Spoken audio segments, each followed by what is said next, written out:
Support for Donnybrook Last Call is provided in part by Design Air Heating and Cooling. Thanks for joining us for Last Call. This is where we take on those topics we didn't get to in the first half hour. But before we get to the topics, I want to wish a happy birthday to our director. And she's not even here tonight. She's Anne-Marie Berger, who's been running the show for so long, I can't even remember. We love her, but this is a big birthday. She is 50 and nifty. So have fun in the big easy, Anne-Marie. Isn't that, she's in New Orleans, is she? Yeah. Okay. Yeah, she is. Well, yes, she is. Well, we miss her, and we brought cake and champagne to celebrate, so we'll just save it. We'll taunt her with her. Hey! All right. Let's start with Wendy on the Cordish Tower. Last week, you folks discussed the big announcement that Cordish, which has developed Ballpark Village, wants to redevelop the property where the Millennium Hotel is right now. Right. And since that broadcast, there have been a couple of developments. One, we found out that the losing entry in this competition was actually a Bavarian village-type concept, where, you know, Papa bands and architecture reminiscent of Munich and all that. Then there's a story by Jacob Kern in the Business Journal that, hey, looks like occupancy is so high when it comes to residential apartments. Do we really need 600 more units in downtown St. Louis? Is there a demand for that? And as you saw in the letter on the first half of the show, John Gunther, local architect and author, questioned the height, the 41-story height of the proposed building by Cordish, thinking that it might dwarf the iconic Gateway Arch. What do you think? And was it Mr. Gunther who had problems with raising the Millennium Hotel? I don't know. I thought it was. Yes. I thought it was him, but I was under the impression that the engineers had decided that, and that it couldn't be salvaged. And all of the people who bid on the project said it's just can't. undoable. Right. And I mean, I hate to sound like such an architectural neophyte, but when it comes to, and you know, in terms of the German thing, that kind of is interesting. When you look at City Hall, Joe, don't raise your German eyebrow at me. I mean, I think when you look at City Hall, that is a very German structure. Look at the Bush Mansion out at Grant's Farm.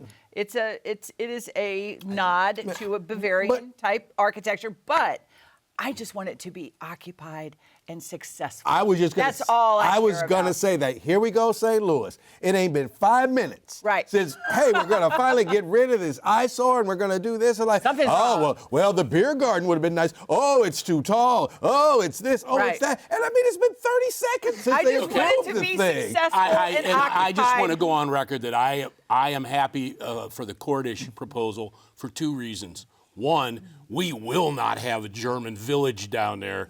Grown-ups in Lederhosen, we have enough. We're good. Okay, Do we have any? Oompa bands, well, that would be fine too. Okay, the other part is, all of a sudden, the Millennium Hotel has become the Arc de Triomphe. It's like, oh, they're going to tear that down. Good riddance. Right. The thing never circled like it was supposed to. It's got a nobody tree says, growing out of the gutter. when I think Why of don't you St. guys- Louis, I think of the Millennium Tower. Get out. Sarah, what do you think? I'm of mixed feelings on this. I'm very sad that like Schneidhorst closed. I think a town like St. Louis with the German heritage that it has, there should be something that you could like take people to. Bring back Strassenfest. To celebrate that. Yes, I would like to do At something Westport. like that. Westport's kind Or of German village. I like that this was something unusual because what I'm really worried about, and I lie awake at night worrying about this, is they're going to try to do basically like Ballpark Village Part 3, and it's like, we don't need another Ballpark Village. What can we do that's successful that will work? And so I'm for whatever works. I get why they went with the proposal they went with. Cordish Companies knows how to do this. The people on the Oompa band don't have the history of doing something to this scale. But, But I'm worried. Gunther is consistent because when they were talking about tearing down the Caleres building, he wanted to save that in Clayton. Yeah. But, if you read the book Amazing St. Louis by Charlie Brennan, you'll see that the mansion, He's a genius. The Mansion House towers came in at 300 feet, and Eero Saarinen, whose original arch was 590 feet tall, changed the height of the arch to 630 because he thought that the arch had to be at least twice as tall as the nearby buildings. Otherwise, it's not going to be impressive. And I think that should be seriously considered. To have a large 41-story tall building near the arch might make the arch look less impressive. One, I think there are already regulations and rules in St. Louis because of the arch as to how high buildings can be above sea level, so on and so forth. So it's going to be run through architectural review boards and heritage commissions. And blue it's ribbon not panels. like the artist rendering is ever what you get in the end, okay? And the other part of it is, let's have a little faith in the Gateway Arch. It is one of the finest monuments ever created.